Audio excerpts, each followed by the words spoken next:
Thank you, Mr. Chairman. To you and to Ranking Member Klobuchar and members of the committee, thank you for holding this important hearing to review S 1267, the National Museum of the American Latino Act, a bill that would fill the most glaring gap in our national history and on our national mall by authorizing the construction of a new museum dedicated to telling the Latino story. As the lead sponsor of S 1267, I firmly believe it's time that Hispanic Americans get their own world-class museum on the National Mall, built and administered to the standards that only the Smithsonian Institution can uphold. This effort has been decades in the making. As our former colleagues, Congresswoman Ileana Ros-Lehtinen and Senator Ken Salazar of Colorado, wrote in the New York Times this past Sunday, and I quote, "In 1994, a task force outlined the ways in which the Smithsonian, quote, almost entirely excludes and ignores Latinos in nearly every aspect of its operations. Its report, Willful Neglect, offered 10 recommendations for improvement, including that it should support the development of a museum on the National Mall dedicated to honoring and preserving over 500 years of American Latino history and culture." So, Mr. Chairman, I'd like to submit the entirety of their op-ed for the record.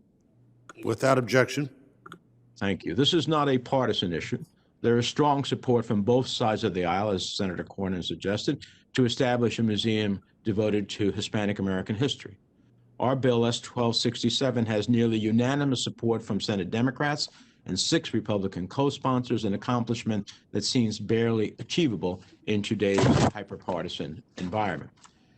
And the companion bill in the House, H.R. 2420, passed the lower chamber by voice vote with overwhelming bipartisan co-sponsorship. Presidents from both parties have supported the creation of a National Museum of the American Latino. In fact, the first bill to create the commission to study the potential creation of a National Museum of the American Latino was first introduced in the Senate back in 2004 by Senator Orrin Hatch, a Republican from Utah. Now is the time for Congress to finish what it started almost 2 decades ago. No one can deny that the 60 million Latino Americans living in this country will continue to shape America's future, just as we have shaped America's past. From day one, Hispanics have shaped this nation in countless ways, as military leaders, as pioneers in business and the arts, as activists and elected officials. Yet the history and contributions of Hispanic Americans to the United States since its inception have been at best overlooked and at worst erased. When our nation's children read their assigned American history textbooks, the presence of Latinos in the United States is missing. They are not taught that half a century before English-speaking colonies were settled in Jamestown, Virginia, Spanish was already being spoken in a settlement established in St. Augustine, Florida.